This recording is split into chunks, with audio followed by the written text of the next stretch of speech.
Welcome, Tess Jewell-Larsen, to Coaching in Session. How are you doing today? I am so good. Thank you so much for having me here. I'm really excited to be here. Of course, and I'm excited to have you on because we're going to be talking about your work. You are a stress and a burnout coach, but that is not all you do. You help out in our society, our world so much. People are in need for your type of services because we are in a sense of burnout. We are living in a society that stress is running rampant, and there are ways that we can heal it to fix it, not just manage it. Some people think that stress management is going to be the way, but what you do is you help people get rid of stress for good. And that is what we need. We need more people to live a more stress free life. Without me talking about your whole biography, please tell the world who you are, what you do, and how you help. Yeah, I work with people that are struggling with stress, burnout, anxiety, just overwhelm in general, feeling exhausted, and helping them find a more balanced life in their own body and just how they approach life in general. That comes with looking at a person in a really holistic way, so like noticing, okay, how are we maybe holding that stress in the body? Are there ways that we can start to release that stress in the physical body? Are there ways that we can, tools that we can build in through our day that we can stop and pause and start to kind of on a consistent basis release that stress instead of just holding on to it, because a lot of times our stress is kind of piled on top of stress on top of stress on top of stress, and when this gets stuck in the body it causes a lot of issues in the body, from things like high blood pressure to chronic pain to issues like IBS, right? So like there's a lot of issues that can come from just constant stress on the body. And so work together to meet the my clients where they're at, to start to take those steps to find a more balanced state and really thrive in the life that they want to be living. And we do have to look at the inception of everything at the start. Where does this stress come from? Does it come from the need to fit in, maybe the peer acceptance from our teenhood, and we just kind of bring it into our adulthood? Maybe it could be financial stress. I mean, it could be the gambit, but in your work, what do you see people are most stressed about and how they address that stress that they're stressed about? Oh, I think that stress comes from lots of different things, right? It could be stress from work, it could be stress from home life, it could be a mixture of all of the above. It's always about helping the person start to notice, like, be aware of where that stress is coming from. It's one thing for me to say, oh, hey, like, let's look at this, but it's another thing for them to really start to acknowledge it in their own life and see how it presents itself for them. And it's about bringing awareness into their everyday, which a lot of us, when we're stressed, we're not aware. That stress, often helps disconnects us from ourselves.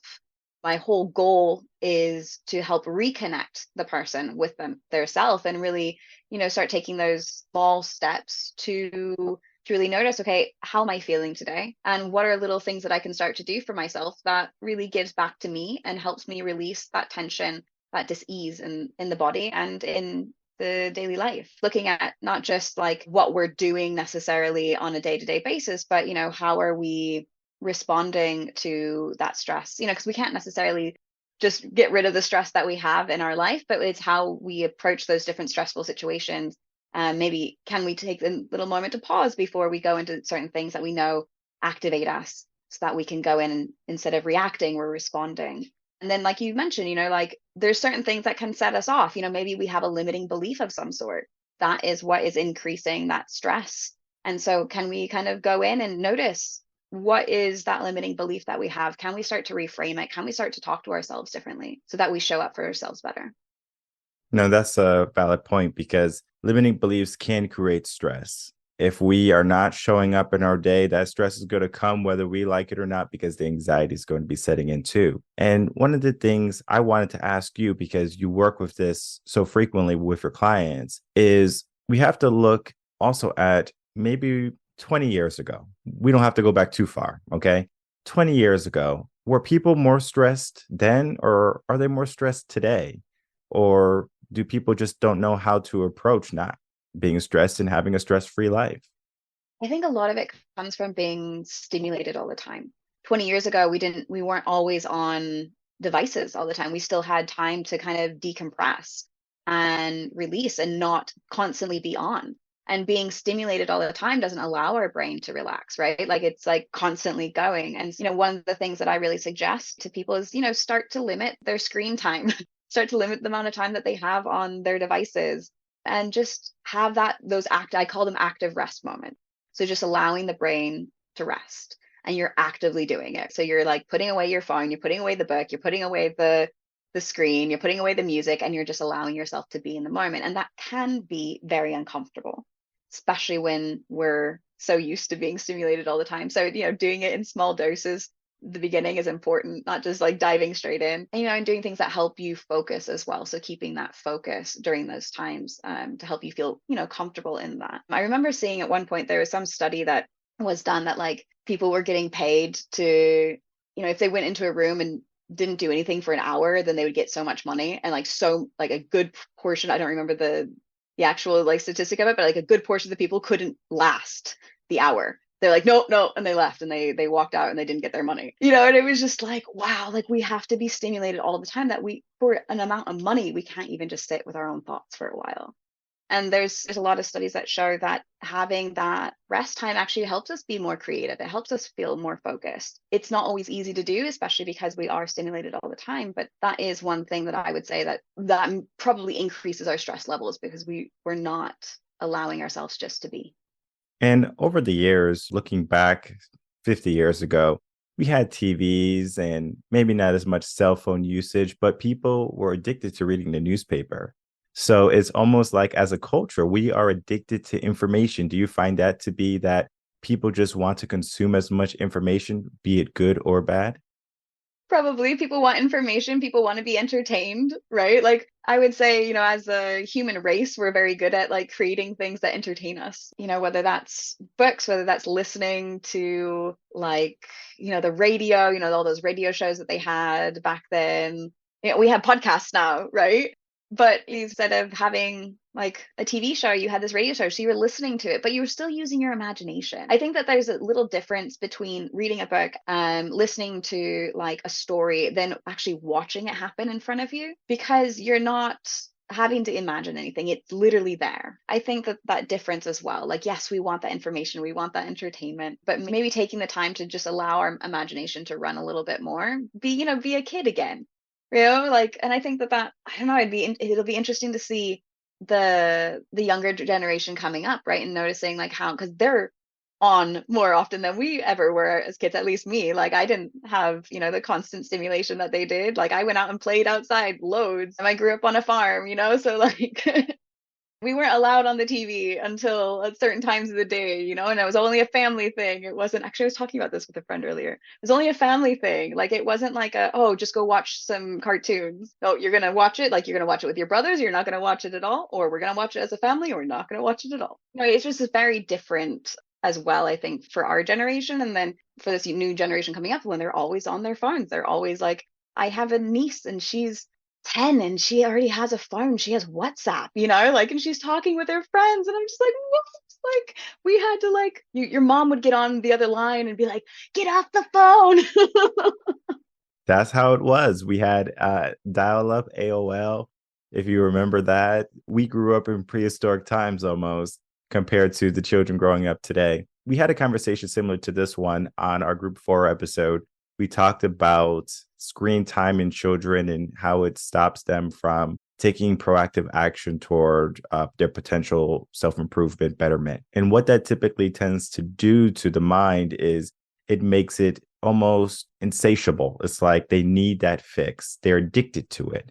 They're addicted to the social media. They're addicted to technology, to the TV shows. Every kid has their own individual iPad at their house. They probably have their own TV in their room. And now kids as young as 10, maybe even before. I think when I was a teacher, I think the youngest child that I saw who had a phone, this was in 2014 or 15, I think, she was 7. And all the teachers I remember saying, can you believe she has a cell phone?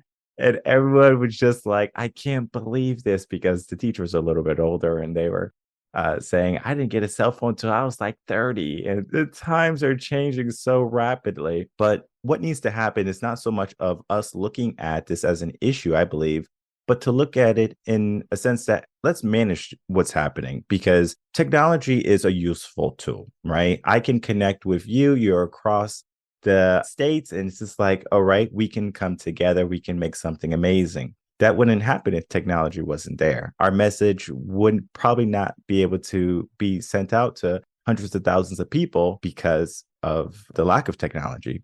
But technology is here, right? We have it, we should utilize it. And we don't want to do a disservice to our children by saying, no technology, no screen time for you, because it's going to give them a more difficult time to put themselves ahead in the world of technology. Because when they go into their career later on in life, if they're not tech savvy to some degree or technologically literate, let's call it that, you don't have to read books, but you do have to write code maybe in the next 20 years. We're shifting from what people need to do or what need to know. But what's happening with the older generation is they're learning this technology now when they didn't need it growing up. So they're sacrificing their imagination, their individuality, and they're starting to become more entwined with what society is kind of giving them. Oh, you have to have this type of refrigerator, you have to have this type of phone. You see all the ads. And so we're so corralled and told that we have to have this certain type of lifestyle. Do you think that as someone who's in a different generation, and I have a blog coming out in a couple of weeks talking about generational mindsets, if we stick in our generation, for example, I'm a millennial, I believe. If I was a millennial, or if I am a millennial, or I think I am a millennial, if I stayed in that mindset, and we have a very particular mindset as millennials, we are very focused on growth and potential. That's just our personality. And we use technology here and there. But I have found the millennials who dive deep into technology, the same way Generation Alpha is our current generation right now, they find themselves so much more stressed out. Do you find a correlation in that in your work? Yeah, I would say that that makes sense, right? Because we didn't grow up with kind of compartmentalizing that and like saying, okay, this is time for this is time for that. And like you said, we developed in a different way. So we were stimulated in different ways. And now that we have this technology, maybe we're not able to kind of separate the two, whereas the younger generation is because they've always had it, right? And so that makes sense to me. You know, I generally work with people that are millennials and older, so sort of within that sphere, and that's most of who I work with, and an older generation as well, like where they didn't have any of that until much later. And I think that it is easy to get sort of addicted to it, that constant stimulation, having times. And once again, it's like, it's not exactly that we shouldn't not use it, but it's just knowing, okay, let's like, before you go to bed, put your phone away for an hour. The blue light of the screen is stimulates that same response in our body as the blue light from the sun. So it wakes us up. Then if you're looking at your screen right before bed and then you try to go to bed, like your body's gonna be like, no, but you just stimulated me. Like I'm supposed to be waking up now. I'm not supposed to be going to sleep. So just knowing how we're using it, when we're using it, and being aware of those things. So that, you know, we're using it in a beneficial way and we're not using it in a way that's gonna mess us up for other things that we want to be doing, like sleeping.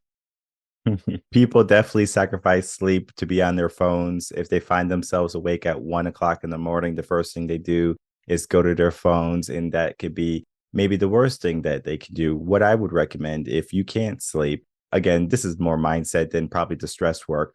We're definitely going to get into that in just a moment. But I would just say, if you can't sleep, get up and start to do something productive. If you have to clean something, tidy up something, if you have some paperwork, get it done. You might think that you are going to get too stimulated. You can't go back to sleep.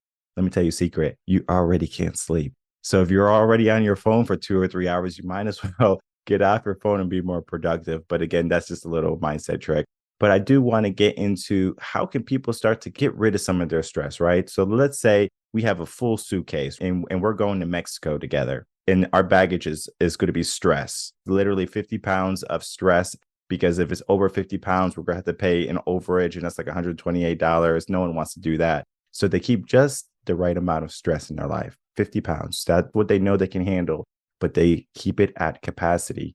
How can we let people know or help people unpack that stress and say, do you really need this on your trip to Mexico? Because most likely, if you pack 50 pounds of stuff on your check bag, we could probably take out 15 pounds of that. You don't need that. You don't need 50 pairs of shoes. You don't need all these t-shirts. You're going to be on the beach all the time. Getting into that type of mindset, how can we unpack the stress we don't need? I think it goes back to awareness. First, it's noticing, like you're saying, how much stress are you holding on? Like, how much stress do you have in your body? And then, like, taking those times on a periodic basis throughout the day of just pausing and maybe allowing whatever emotions are coming up, allowing any sensations in the body, and taking that time to ground, to bring yourself back into the present moment and just notice, okay, for example, a grounding technique would be like being aware of what you can see around you. So noticing what you can see around you, maybe noticing the textures, the colors, and then what can you hear? Are there sounds in the distance? Are there sounds close by? Can you hear the sound of your own breath? For example, what can you touch? What can you feel, right? Can you feel maybe if you're in a chair and you're in a meeting, for example, and you're feeling that stress rising, like, can you feel your body sitting on the chair? Can you feel the ground under your feet? Can you feel maybe your hair brushing your face? What can you smell? Or is there any scents in the room? Is there any flavor in the mouth? And if there's none of, if one of these senses doesn't work for you, fine, like skip it, right? It's all about meeting each person where they're at. But then, like, when you come back into that present moment, our stress doesn't exist, our anxiety doesn't exist. That is in the past, that's in the future, right? When you're in the present, it's not there. So when we're able to come back fully to the present, we're able to start unwrapping and deselecting some of the stress items in our suitcase. Do you think that stress is brought on because of a certain time of day or because of a certain prompt? For example, I might wake up in the morning and I feel extremely stressed. Maybe it's financial stress. Okay. So I just wake up. Maybe it's one of the things that I'm just worried about. And I'm just like, I can't do anything because I feel like this burden of financial stress is weighing me down. I don't want to wake up. I don't want to start my day. But then we have a prompt of stress. Maybe, like you said, maybe you're sitting in the office chair and you're getting ready to do a presentation. That right there, the prompt is saying, okay, you could be stressed now. Some stress can be good, of course, right? The anxiety is like, okay, this is getting me ready. But sometimes stress can be elevated to levels that are just unhealthy. And I'm sure you're well aware of good stress and bad stress and what levels of stress are manageable for the body. If we have time, we'll definitely talk about that. But I wanted to ask you that question. Is stress more of the time of day or because of the prompts in our day? I think it depends per person. Let's talk a little bit about what you were saying with sort of, let's call it acute stress. So good stress and then like persistent stress. So the stress going on top of stress on top of stress, right? We're not releasing it. I think that that's a really important part to that question, because if it's just a one small thing, it's in, it's out, then your body it's going into the stress mode, but then it releases it. And then it goes back to like more of a balanced state. But when we're constantly putting things on top, on top, on top, right? This is going to pull us down. We're going to feel this physically in the tension in our muscles. We're going to feel it in the maybe more of a quicker breath, or our heartbeat is going to be quicker, right? And that's going to affect us throughout the day longer. It depends, because it depends on how much we're holding on to. It depends on what's happening around us. It depends on, are we taking that time to release the stress, or are we just packing it one on top of the other and we're just kind of pushing it away, saying, oh, I'm just going to ignore that, right? And the more that we kind of push that down. So someone said this at one point, and I love the visualization. Like, if you take your stress and it's like a basketball and you're pushing it underwater, right? Like, you can do that for a little bit. And if you do it for a little bit and then let it come back up, then it's not too bad. But the more you're pushing that down, the harder it's going to be to keep it down. And then eventually you're not going to be able to hold it down anymore. And it's just going to launch up in the air, and maybe it'll hit you in the face, and maybe it'll hit someone else, right? Like, and it's just that really good visualization personally, because it's stress does. If we just have more and more and more of it, it's going to push down, and then we're going to feel it at different times of the day. It's going to affect us in our sleep. It's going to affect us in the way that we present during the day. It's going to affect how we're responding to those other stressful events. If we're able to take that time periodically and just go, okay, let me pause, let me release it. Maybe you're doing a visualization of literally releasing that stress. Maybe you're writing things down and then letting them go that way. Maybe you are moving your body and just like shaking it out, maybe you're taking that time just to put legs up the wall and allow the body to fully rest. So there's different things that we can do to then help us respond to what is happening around us, and we're not having that basketball be way too far down to have it fly up in our face. So I think it really depends on the person. It depends on how much tension and stress they're already holding in the body. And so that can show up at different times of the day. That can show up differently how we're responding to other stressful events in our lives. What's an unhealthy level of stress, and how would a person know that they have that unhealthy level of stress in their life?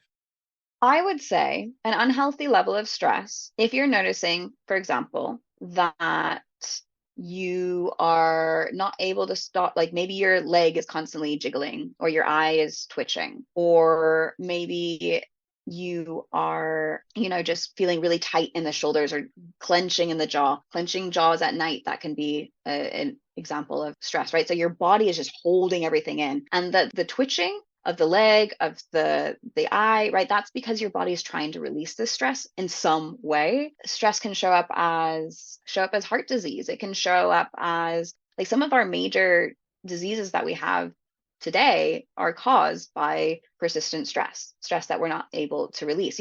Obviously there's other things that go into it as well, but that is like a huge factor, because when we go into that stress mode, what happens is our body is it's firing up to try to get us out, but it's also, so the muscles are tensing, the cortisol is being released into the nervous system, and inflammation increases in the body. You're more likely to injure yourself. You're more likely to not get, as if you get a cold, to overcome it. So there's lots of things that can come up, and so it is just sort of noticing, like, are you having these little symptoms that you think, oh, they're not that big of a deal, I'm just tired? What, maybe take a pause and notice, like, how often is this happening? When is it happening? Like, maybe there's something else that's going on there. Maybe is that chronic stress. And then also noticing, like, if you get sick, how long are you being sick for? Can you just come straight out of it? Or is that cold continuing for a really, really long time? Like, why isn't it going away? Right? I mean, like, there's lots of different, it can show up in lots of different ways for different people, because your body is trying to help itself as best as it can. So it's trying to release that tension. It's trying to do what it can to continue to push on in that stress mode, but it's not always beneficial thing that happens. And so when we can come into those moments and allow that stress to be released, then that's when we're coming back into that more balanced state, and we're able to digest better. We're able to digest our food. We're able to digest the situations that we're living, the experience that we're living, right? We're able to heal better. We're able to maintain a better sort of homeostasis within the body, that balanced state within the body. And it also shows up in our relationships. So, like, when you're stressed, you're probably going to be more negative about things, and you're probably going to start taking that out on different people, right? Maybe you're taking it out first on yourself, saying negative things to yourself because of whatever's happening. That negativity builds up, and then you start pushing it out on other people. So are you having those mood swings? That's another thing, that can show up with stress. Are you, like, I know in my case, in the burnout, I was very, very negative, and I'm not a negative person. I'm a really happy-go-lucky person. And I was like, what's wrong with me? Like, why am I being so negative all the time? I don't understand. And it wasn't until much later when I realized, like, I was completely burning out, that, oh, it's because of, I was in so much stress all the time and I wasn't releasing it, that I was taking it out on other people and I was being negative. And that wasn't me. I was also not as creative, right? These stress levels cut down on our creativity. Why? Because our brain is trying to focus on getting us out of the situation, not thinking of all these beautiful things that can happen. That's why it's so important to bring that awareness first, because then you start noticing what is coming up for you, right? You start really paying attention of what is there. And with that, you can start to take those little steps to start releasing and allowing and giving back to yourself. And I love the last part you said, how the stress is keeping us too busy, is keeping us occupied, because we're so worried about trying to fix the stress, how to get rid of the stress.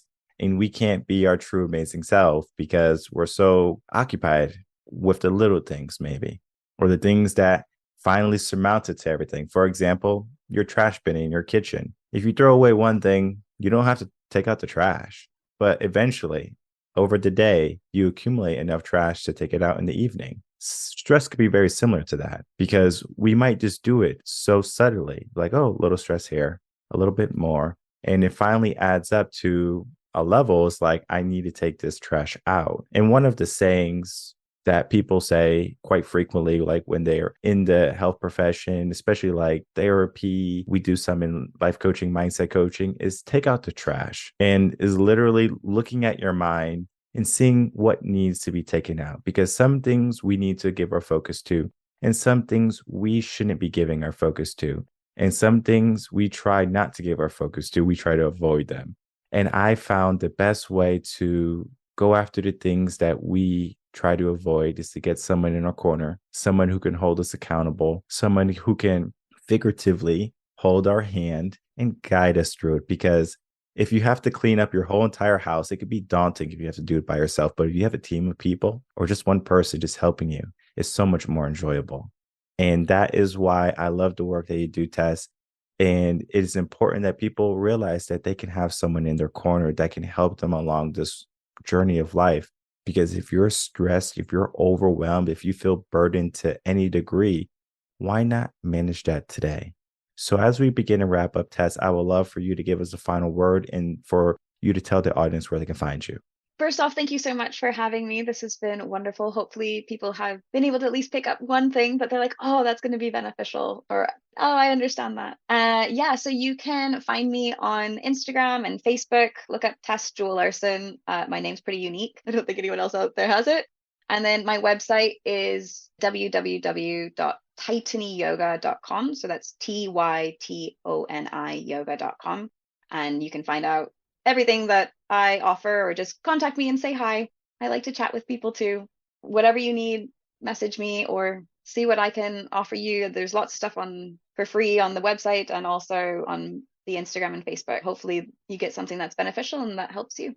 And once again, thank you so much for having me. Of course. And first off, you said you hope people got a few things from it. I already know there's at least a couple of nuggets in here that people are going to take away. They probably had their notebooks filled and they're like, okay, I'm going to start to do this. I'm going to start to do that. And that's a great place to start. But I also encourage you to send Tess a message, whether it be on your favorite social media app, send her an email, reach out to her on her contact page on her website, set up a call, consultation, discovery session, whatever it is. That right there can be the start of you just talking about what's going on in your life. Because when you talk about it, it's out, it's there for you to see it. And then you can ask yourself a true deep question. Do you want it back in? And most people, once they get it out, they don't want it back in. So if you are struggling with stress, if you're struggling with anxiety and you want to get rid of it for good, reach out to Tess today. We had a great conversation talking about her work.